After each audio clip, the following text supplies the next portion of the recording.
Әбисе куллары белән капшап диваны янында торган сандыгын ачты. Салават әйтеп үзеннән сул якта торган төенчекнең 2 катлы төенен чиште. Рамазанның борынына ул кечкенә чагындагы фил рәсемле төшерелгән һинд чәе исе килеп бәрелде. Төенчектән бер куш уч сары җимеш, шуның кадәр үк кара җимеш һәм бер тартма финик чыкты. Улым, менә бу финикларны юлыңа алырсың. Ә менә бу җимешләр белән чәйне кайткач үз кулларың белән миңа пешереп бирерсең. Чәйне бергәләп эчәрбез. Васыятым шул сиңа. Рамазан әбисенә карады. 5 ел элек егылганнан соң күзләре сукрайган, ләкин үзенең бер генә эшендә кызы кияүе оныкларыннан эшләттермәгән карчыкның йөзендәге бер генә җыерчык та, бер генә нерв җепселе дә селкенмәде. Оныгын чечен сугышына озатучы карчык ачынып үзгәләнүдән берни үзгәрмәслеген, барысының да бер Аллаһ кулында икәнен, Аллаһның сынамый торган җиңеллек бирмәячәген һәр күзәнәге белән аңлый иде ул. Югалттылар Рамазанны. Соңгы хаты китүенә 2 атна дигәндә Новочеркасктан килгән иде. Кавказ тауларына да, аннан бирегә дә бер нинди дә почта йөрмәде. Өйдәгеләр 1-2 сүзлек хәбәрдән дә мәхрүм иде. Районның хәрби комиссарына да барды әтисе, Мәскәүгә дә хатлар язды. 1 елдан артык бит инде Россия солдатының язмышын белүче булмады. Россия хәрби госпитальләрендә егет юк. Хәбәрсез югалды. Разведкага китеп, аннан кайтмауларын казып чыгардылар үзе. Ләкин үле килештә, тере килештә күрүчеләр булмаган. Хәлимә әбигә оныгын югалтулары турында сөйләмәсәләр, атна сайын Рамазан сәлам әйттәни дип торсалар да борчылуларын сизә иде карчык. Балаларыннан айырмалы буларак тыныч иде Хәлимә әби. Оныгы исән аның, чөнки карчыкның төшләре өметле иде. Ни гаҗәп, оныгын сугышка озатканнан соң ул бары тик Рамазан белән бәйле төшләрне генә исендә калдыра торган булды. Балакайы төшләренә елмаеп керә. Я ул әбисе белән болында бәпкә көтә, я алар урманда җиләк чикләвек җыялар, я оныгы әбисенә мәтрүшкәләр җыеп килә. Оныгы ризык белән генә керетешенә. Юк, ризыгы бетмәгән баланың, бетмәгән. Хәлимә әбинең бүгенге төше үзгә иде. Оныгы әбисе ята торган диван янына тезләнде. Әбисенең кан тамырлары күпереп торган, эре миңнәр каплаган кулын тотты да әйтте. Әбием, тагын да күбрәк дугалар өйрәт әле. Укыйсым килә. Исән Рамазаны, исән, тулы Коръән укырга кирәк баласына. Хәле авыр күрәмсең, дуга сорый ул. Хәлимә әби оныгы Нәргизәнең мәктәптән кайтуын көтте. Икенчесен укып бетергәндә Нәргизә кайтты. Оныгы шәйләп алгач янына чакырды. Кызым, әйдә булышучы миңа. Менә әнә, яшел дәфтәрне аш әле, номерын табып Фәүзия абыстаңа шылтыратчы. Үзем сөйләшермен. Телефонга озак килми торды абыстай, ә бәлки Хәлимә әбигә генә шулай тоелгандыр. Алло. Нихәл Фәүзия, сау сәламәтме? Бурыш Хәлимәсе әле бу. Янында торган Нәргизәсе пырхылдап куйды. Мәктәптә кушаматы белән үртәсәләр кызның ачуы килә. Ә монда 90-ны узган әбисе әнә ничек горурланып әйтә кушаматын. Шулай булсын Фәүзия, шулай булсын Фәүзия. Сиңа бик зур үтенечем бар. Оныгымны төштә күрдем бүген. Дуга сорый балакай. Кил әле зинһар, Коръән укыйк әле аңа багышлап. Тапшы вакытым. Фәүзия абыстай белә бурыч Хәлимәсен. Юк барга кешегә йомыш белән чыкмас. Әле сукырганчы да бер генә кешенең дә гызырын кире какмый иде. Дугалы бөтиләрне оннан да остарак тегүче, дисбеләрне оннан да яхшырак төзүче юк иде. Бүтүне ул һәр кешенең үз һәм әтисе исеме белән дугалар бирә иде. Әле авылда ул язып биргән Аятул Көрсине эленмәгән йортта калмагандыр. Якын тирәдәге 50-60 чакрымдагы гарәпчә укый яза белүче бердән бер кеше иде ул Совет чорында. Бала чагында мәдрәсәгә йөргән, үзлегеннән дә күп өйрәнгән. Ләкин шунысы гаҗәп иде, Хәлимә әби осталыгы, гыйлеме булса да аш мәҗлесләренә йөрмәде. Үзләре кунак ташырлар, ифтар, Коръән ашларын ел сайын уздырырлар иде. Хәлимә әбинең сүзе бер булды. Ашка дип барып, гайбәт шаһиты булып, гынах җыеп кайтасым килми. Әмма үз янына килеп, Коръән укырга сораучыларны бер кашында бормады. Акчалата хәер калдырга теләүчеләрне мәчеткә җибәрде. Күчтәнәч хәер итеп җимеш, кәнфит калдыручыларны оныклары белән аларга ияреп кайтучы балалар ярата иде инде. Тәм-томнарны юып өстәлгә куеп, чәй эчертә иде аларга Хәлимә әби. Карчыкның тагын бер кагыйдәсе бар иде.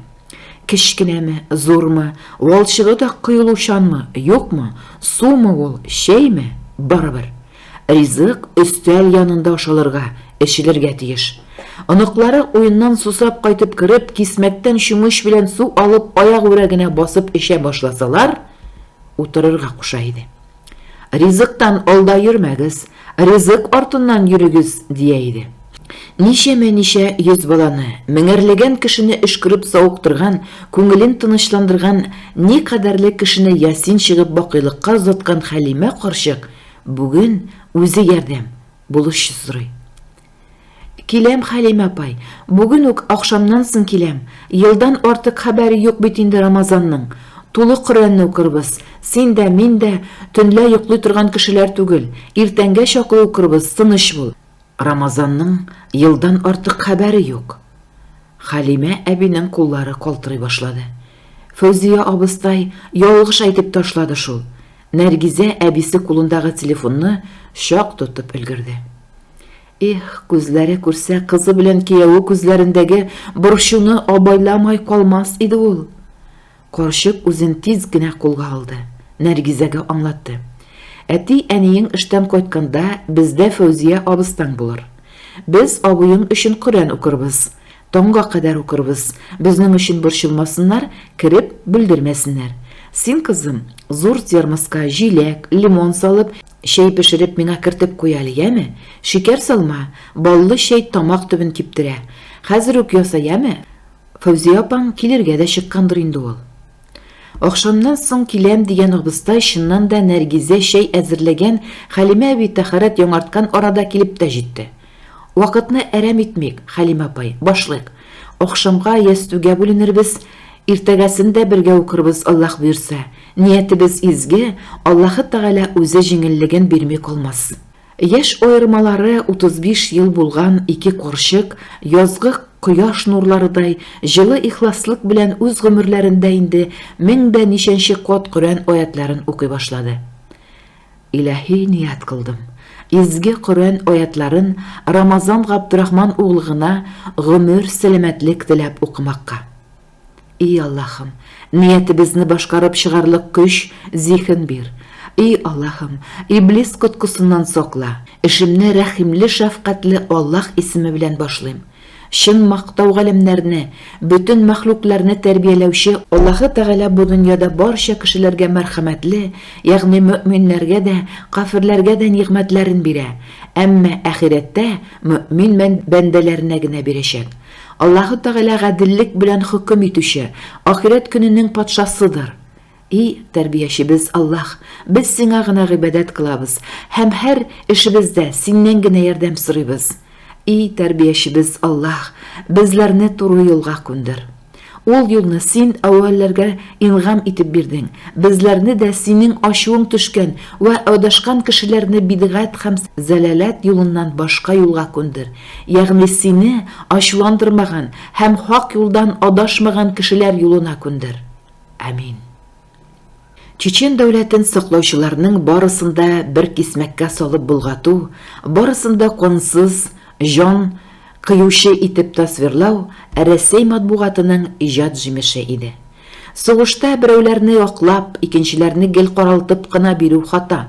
Һәр якта да явызлар да, кешелеклеләр дә бар.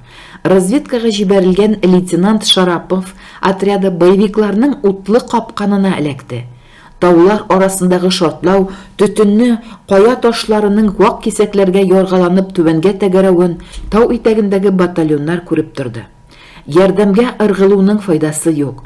6 кешегә булышам дип йөзне югалтачаксың. Кайдан атканнары билгеле. Вертолет көтәргә кирәк.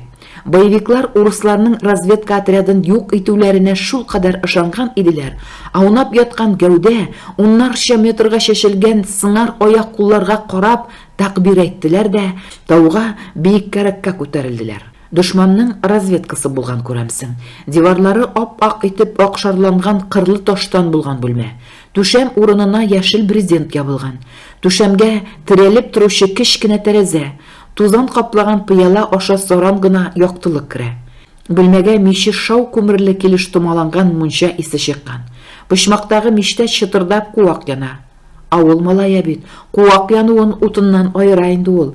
Юан куакка ут капты. Шыртлавы гөрелтү булып ишетелде. Гөрелтү. Ничек мондасың әле ул? Хәтерләми. Гөрелтүне хәтерли. Отрядына биргән соңгы команданы хәтерли. Яшеренегез. Яткан җиреннән тормакчы иде, корсагын авырту чәнчеп алды. Кулларын туя, аягы юк бугай бит. Авыртуыннан көчәнеп ыңгырашып өстенә ябылган ак җәймәне кулы белән өскәрәк тартты. Аяклар урынында, муены борыла. Күршедәге бүлмәдә кеше юк. Мич авызында тимер чәйнектә су шыжылдап кайнап чыгарга тора. Рамазан үзенең каты яралануын аңлады. Кайда ул? Дошман йортындамы? Үзебезнекеләрдәме? Кайчаннан бирле ул монда? Әгәр яралануы яңа гына булса, тәнне түзеп булмаслык итеп сызлар иде. Бәлки, авыртуны баса торган укол гына кадаганнардыр.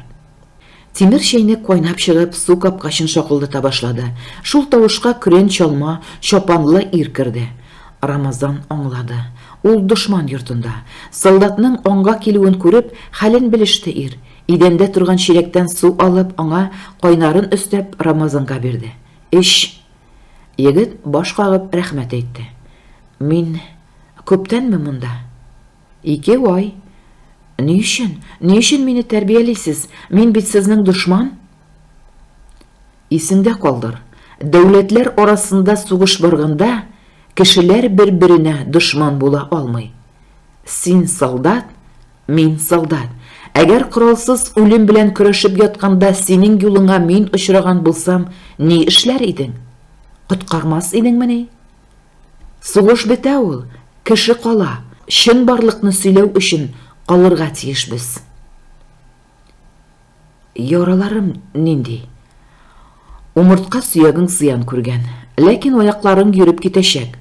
Граната кыйпылчыгы түшеңне ярган, сул як үпкәңне алдылар. Ашказаның ярылган иде, тектеләр. Безнең хәрби госпитальдән мин сине үз йортыма алдым. Мин дә бит хәзер инвалид. Шунда гына Рамазан бу ирнең иң башыннан бер кулы юклыгын абайлады. 2 ай монда ята. Аңа кадәр 1 ел чамасы аларга үй белән хәбәр алышуны тыйдылар.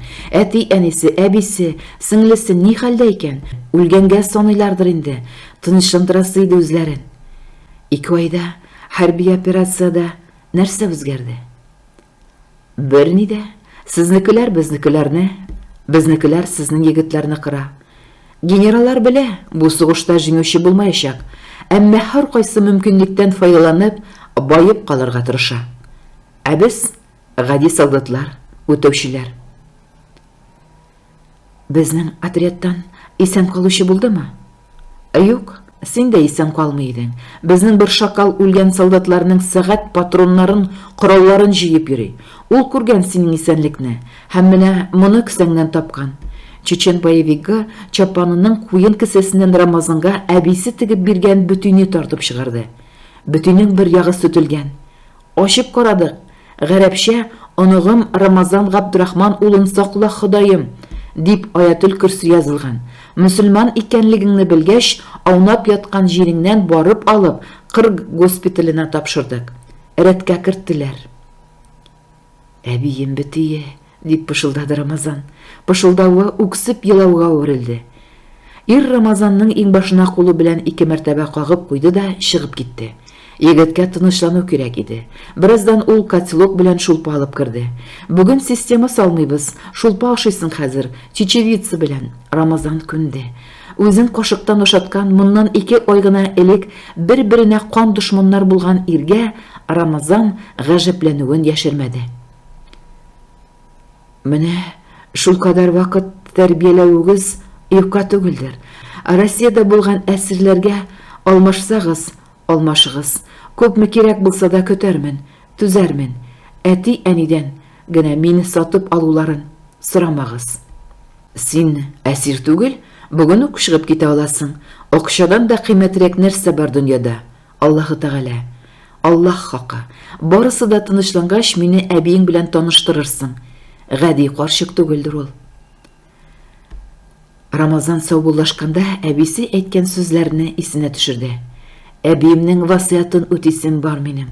Ул кайткач сандыгындагы җимешләр белән чәй ясап эчертергә васыят әйтте. Васыят нәзер кебек инде ул. Аллаһ насыйп итсен. Кады брик булам мин. Менә таныштылар да. Минем частка өйгә исәнлегемне хәбәр итәсе килә. Бүген җомгага җыелабыз. Ышанычлы арадашчыдан сорармын. Ул информация бирер. Тернәкләнгәч сине үзегезнекеләргә тапшыру җаен карарбыз. Җомга намазына ярты сәгать калып барганда, Фәүзия абыстай белән Хәлимә әби Коръәннең соңгы аятын укып, кулларын дугага күтәрде. И Аллаһым, Коръән сүрәләрен укыгандагы хата кимчелекләребезне кичерә күр. Ихлас ният белән кулларыбызны күтәреп, ялваруларыбызны җавапсыз калдырма. И Аллаһым, Рамазан Габдрахман углына, аның белән бергә булган юлдашларына авырлыкларны җиңеп чыгарлык көч бир. Дошманнары йөрәгендә рәхим шәфкать иңдер.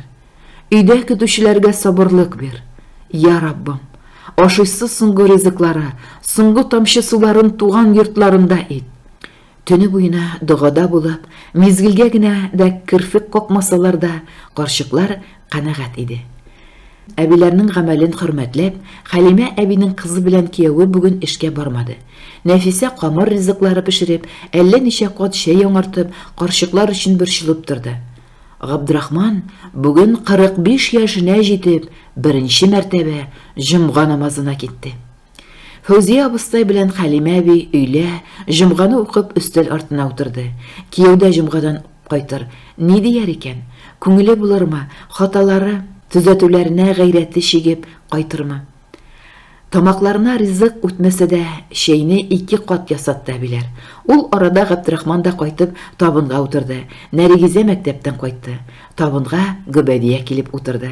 Габдрахман ризыкны кисеп бүлә генә башлаган иде, телефоны шалтырады. Нидер әйттеләр бугай. Ир торып басты. Кинәт басудан урындыгын аударды. Аңладым. Рәхмәт, диде дә йөзен учлары белән каплады. Барысы да тын калды.